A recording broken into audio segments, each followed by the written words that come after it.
کل شیء مقتدرہ، اور ہے اللہ ہر چیز پر قدرت رکھنے والا۔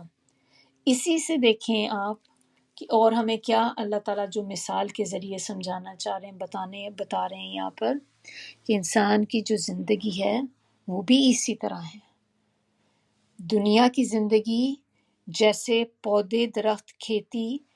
بارش کا پانی ہوا اور ایک دم سے کھیتی بڑھ گئی، ایک دم سے سبزہ آ گیا، اور وہ سبزہ بھی کبھی وہاں نہیں رہتا۔ درخت بھی ہمارے سامنے آپ دیکھیں، درخت ہوتے ہیں کتنے کتنے سالوں تک، پھر وہ درخت کمزور ہو کے گر جاتے ہیں، ڈیڈ ہو جاتے ہیں، زمین بھی خشک ہو جاتی ہے، ہم اپنے سامنے سپرنگ دیکھتے ہیں، ہم اپنے سامنے فال دیکھتے ہیں۔ تو جیسے ہی خزاں کا وقت آتا ہے تو آپ دیکھیں کہ وہی سبزہ جو اتنا خوبصورت لگتا ہے آپ کو، جو بہار کا موسم ہوتا ہے، سپرنگ کا ٹائم، اور جب آپ فال میں اس کو دیکھتے ہیں تو کیسے ہوتا ہے، ہر چیز ختم ہو جاتی، درخت بالکل بلینک ہو جاتے ہیں، بس ایسی سٹیمز نظر آ رہی تھیں کہ آپ دیکھ کے یقین نہیں آتا کہ کبھی اس کے اوپر پتے بھی تھے اتنے زیادہ۔ اور پھر اس کے بعد کیا ہوتا ہے کہ وہ کھیتی جو ہوتی ہے ادھر ادھر بکھرنا شروع ہو جاتی ہے۔ اسی طرح انسان کی زندگی ہے کہ انسان کی زندگی بھی آپ دیکھیں کہ پہلے انسان بچہ ہوتا ہے، بچے سے بڑا ہوتا ہے، اس کو غذا ملتی ہے، اس کو توجہ ملتی ہے، وہ ایک بھرپور انسان بنتا ہے، طاقتور ایک انسان بنتا ہے۔ پھر اس کے بعد کیا ہوتا ہے کہ آہستہ آہستہ اس کی وہ طاقت، وہ ہر چیز ختم ہونی شروع ہو جاتی ہے۔ اور اسی سے بھی آپ دیکھیں کہ جیسے لوگ ہوتے ہیں، ماں باپ ہوتے ہیں پہلے، پھر ماں باپ سے بچے آتے ہیں، گھر بنتا ہے، اس گھر میں سب اکٹھے ایک چھت کے نیچے رہتے ہیں،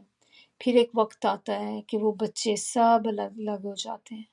یا پڑھائی کی صورت میں پڑھنے کے لیے چلے گئے، یا پھر وہ اپنے شادی ہو گئی، اپنے اپنے سیٹ اپ علیحدہ ہو گیا۔ تو کیا ہوا کہ پہلے سب اکٹھے ایک ساتھ رہتے تھے، اب وہ سارے ادھر ادھر بکھر گئے۔ تو بتانے کا یہاں پہ کیا ہے کہ جیسے پودے، درخت، کھیتی ہمیشہ نہیں رہتی، اسی طرح انسان کی زندگی بھی ہمیشہ نہیں رہتی۔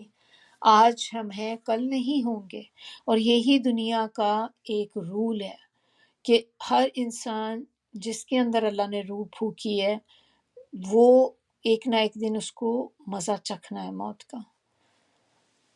تو اسی طرح انسان بھی بکھر جاتے ہیں، مر کے بھی دیکھیں، جب کوئی مر جاتا ہے تو بھی تو گھر کا شرازہ ہی بکھر جاتا ہے ایک طرح سے، کہ ایک بندہ ہی گھر کا چلا گیا تو سب تتر بتر ہو جاتے ہیں۔ ماں باپ میں سے کوئی چلا جائے تو ماں باپ نے پہلے اولاد کو ایسے ہی ہوتا ہے کہ جیسے آپ نے ایک تسبیح کے دانوں کی طرح جوڑ کے رکھا ہوا ہوتا ہے، لیکن جیسے ہی ماں باپ چلے جاتے ہیں تو کیا ہوتا ہے، سب چیزیں بکھر جاتی ہیں، کوئی ادھر چلا گیا، کوئی ادھر چلا گیا۔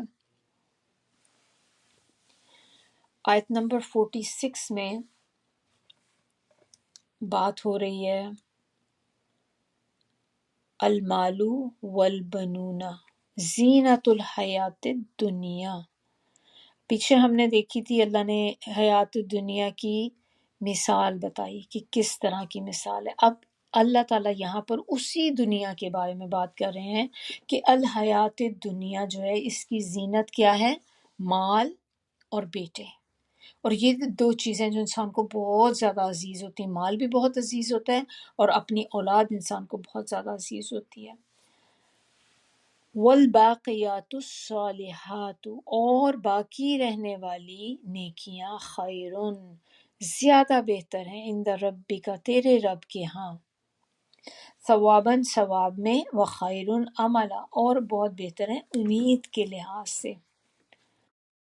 تو یہاں پر بتایا یہ جا رہا ہے کہ مال اور بیٹے، یہ چیزیں محض دنیا کی زندگی کی زینت ہیں، اور یہ ٹیمپریری چیزیں ہیں، یہ وہ چیزیں ہیں جو ختم ہو جانے والی ہیں، یہ کبھی بھی ہمیشہ نہیں رہیں گی، نہ مال ہمیشہ رہے گا، نہ کبھی اولاد ہمیشہ رہے گی۔ لیکن جو رہنے والی چیزیں ہیں وہ اللہ تعالیٰ نے ہمیں کیا بتائی، کیا ہے، باقیات الصالحات، یہ وہ چیزیں ہیں جو ہمیشہ باقی رہنے والی ہیں، اور یہ ثواب کے لحاظ سے زیادہ بہتر ہیں۔ تو کیا چیزیں ایسی ہو سکتی ہیں باقیات الصالحات؟ ان کو تھوڑا سا دیکھ لیں، کیونکہ ہمیں پتہ تو ہونا چاہیے کہ ایسی کون سی چیزیں جو باقی رہنے والی ہیں، تاکہ ہم بھی ان چیزوں کو پرائرٹی دیں دنیا کی چیزوں کے اوپر۔ باقیات کا مطلب ہوتا ہے باقی، باقی ورڈز اردو میں جیسے ہے باقیات باقی رہنے والی، صالحات نیکیاں. تو بیسیکلی یہ وہ نیکیاں ہیں جو انسان کو دنیا میں بھی کام دیتی ہیں اور آخرت میں بھی کام آتی ہیں انسان کے. اس کے اندر چھوٹی بڑی سب نیکیاں آ جاتی ہیں، چاہے آپ چھوٹی سے چھوٹی نیکی کریں، بڑی سے بڑی نیکی کریں، یہ آ جاتی ہیں. پھر سارے نیک عمال، کوئی بھی نیک عمل آپ کریں گی تو وہ باقیات الصالحات میں آ جاتا ہے. پھر اللہ کا ذکر وہ بھی اس میں آتا ہے. اسی طرح ایک حدیث ہے نبی صلی اللہ علیہ وسلم کی، نبی صلی اللہ علیہ وسلم نے بتایا کہ باقیات الصالحات جو ہیں وہ یہ کلمات ہیں: سبحان اللہ والحمد للہ واللہ اکبر ولا حول ولا قوت الا باللہ. یہ والے جو کلمات ہیں یہ باقیات الصالحات ہیں. تو جو بھی بندہ اس کو پڑھے گا یہ ہمیشہ رہنے والے کلمات ہیں. پھر اس کے علاوہ اللہ کا ذکر، جتنا بھی آپ اللہ کا ذکر کریں، اللہ کے ذکر میں دیکھیں ایک وربلی جو ہم ذکر کرتے ہیں وہ ہے، پھر کوئی بھی چیز جو ہم کرتے ہیں نیکی کے کام وہ سارے ذکر ہیں جس کو آپ اللہ کے لیے کریں. اسی طرح قرآن پڑھنا وہ بھی اسی میں آ جاتا ہے. کوئی بھی چیز جو آپ نیکی کی کریں گی، کسی کی مدد کرنا، یہ سب اب اس میں ہی وہ آ جاتے ہیں. صدقہ جاریہ والے کام بھی جو ہیں باقیات الصالحات کے اندر آ جاتے ہیں. اسی کے اندر وہ چیزیں آ جاتی ہیں کہ جیسے آپ نے کوئی ٹرینڈ سیٹ کر دیا، اچھا ٹرینڈ سیٹ کر دیا تو وہ آپ کے لیے اچھے اور ہمیشگی والے کلمات بن جائیں گے کہ وہ سارے ہمیشہ آپ کے ساتھ جو آپ کو اجر ملتا رہے گا ان کا، جن جن لوگوں کو آپ نے اس میں لگایا. اور صدقہ جاریہ والے کام آپ دیکھ لیں، صدقہ جاریہ میں کوئی بھی چیز آپ نے علم کسی کو سکھا دیا تو جب جب وہ علم اس کے پاس رہے گا آپ کو اس کا اجر ہوتا رہے گا، اور نہ صرف اس دنیا میں بلکہ آخرت میں بھی اجر ملے گا. اپنا پیسہ آپ نے مال لگا دیا کسی غریب کے لیے، اس کی کوئی حاجت پوری کر دی. پھر اسی طرح اور جیسے کوئی مسجد میں آپ نے انویسٹ کر دیا، مسجد میں آپ نے ڈونیشن دے دی، تو جب جب وہ مسجد جب تک رہے گی تب تک آپ کو اس کا اجر ملتا رہے گا. انسان کی اولاد کو بھی آپ نیک راستے پہ چلاتے ہیں، صدقہ جاریہ بن جاتی ہے. پھر آپ نے کسی کو قرآن دے دیا خرید کے پڑھنے کے لیے، وہ آپ کے لیے صدقہ جاریہ. کہیں پانی کا بندوبست کرا دیا، تو یہ ساری چیزیں جو ہیں باقیات الصالحات کے اندر آ جاتی ہیں. آیت نمبر 47 کے اندر بتایا جا رہا ہے کہ جس دن ہم چلائیں گے، اللہ تعالیٰ یہاں پہ بتا رہے ہیں وہ قیامت کی منظر کشی ہو رہی ہے ایک طرح سے، کہ جس دن ہم چلائیں گے پہاڑوں کو اور تو دیکھے گا زمین کو کھلی ہوئی چٹیل اور ہموار، اور ہم لوگوں کو جمع کریں گے تو ان میں سے کسی کو بھی نہ چھوڑیں گے. تو آیت نمبر 47 میں اللہ تعالیٰ کہتے ہیں کہ جس دن ہم پہاڑوں کو چلائیں گے، تو یعنی کہ اب یہ قیامت کا منظر آ رہا ہے، یہاں پہ قیامت کی بات ہو رہی ہے کہ یعنی کہ پہاڑوں جیسی سخت چیزوں کو آپ دیکھیں کہ اتنی سخت چیز کہ ہم جب پہاڑ کو دیکھتے ہیں اپنی زندگی میں، جاتے ہیں کبھی ہل سائڈ پہ ماؤنٹین ایریا پہ جاتے ہیں تو کتنے اونچے اونچے لگتے ہیں، جتنے اوپر سے نظر آتے ہیں اتنے ہی یہ انڈر گراؤنڈ ہوتے ہیں. تو ایک طاقت کی نشانی ہے، ایک کہ آپ کو دیکھ کے لگتا ہے بہت ہی کوئی پاور کی بہت ہی اسٹرانگ چیز ہے یہ، اور اس اتنی اسٹرانگ چیز کو بھی اللہ تعالیٰ چلا دیں گے. خود نہیں چلیں گے وہ، یعنی کہ اللہ تعالیٰ اس وقت ان کو چلا دیں گے. کیسے چلائیں گے واللہ عالم، جیسے اللہ تعالیٰ ہمیں چلاتے ہیں تو ظاہر ہے اللہ تعالیٰ تو ہر چیز کر سکتے ہیں، تو اس چیز پر بھی اللہ کا حکم صادر ہو جائے گا اور وہ اپنی جگہ سے اکھڑ کر دیکھیں کیسے ہوا میں اڑنا شروع ہو جائیں گے اس دن. اور یہ تو ہم نے جز 30 میں بھی دیکھا ہے نا، یہ چیزیں پڑھ چکے ہیں اس کے بارے میں پہلے بھی، کہ اس طرح سے اڑنے لگ جائیں گے کہ جیسے بادل پھرتے ہیں. نہ صرف یہ ہوگا، اور جب وہ پہاڑ ایسے ہو جائیں گے تو زمین کیسی ہو جائے گی کہ زمین کے اندر جو جو چیزیں ہیں سب فلیٹ ہو جائیں گی. ابھی تو ہمیں کہیں پہ ہل نظر آتی ہیں، کچھ اپ ہیں کچھ ڈاؤن ہیں، کہیں ماؤنٹینز ہیں، تو جب ماؤنٹینز ٹائپ چیزیں سب ختم ہو جائیں گی تو زمین کیا ایک بالکل ایک فلیٹ سی چیز ہو جائے گی اور بالکل چٹیل میدان کی طرح ہو جائے گی. اور یہی وہ یوم حشر ہوگا جب سب لوگوں کو اکٹھا کیا جائے گا اور کوئی بھی اس سے بچ نہیں سکے گا، نہ ہی چھپ سکے گا. اور یہ جو یہاں پر ہے نا کہ سب کو اکٹھا کیا جائے گا اس دن، وَحَشَرْنَاهُمْ اور اکٹھا کریں گے ہم ان کو۔ تو اس میں اکٹھا کرنا جو ہے یہ صرف انسانوں کا اکٹھا نہیں ہے کہ خالی انسان ہی جتنے آدم علیہ السلام سے لے کر قیامت تک ہوں گے وہ اکٹھے ہوں گے، بلکہ اس کے اندر انسان بھی آ جائیں گے، حیوان آ جائیں گے، چرند پرند، ہر چیز اللہ کی مخلوق آ جائے گی اس دن۔ کیونکہ آپ نے وہ سنی ہوگی نا کہ جو میں حدیث سے پتہ چلتا ہے کہ اس دن جو ایک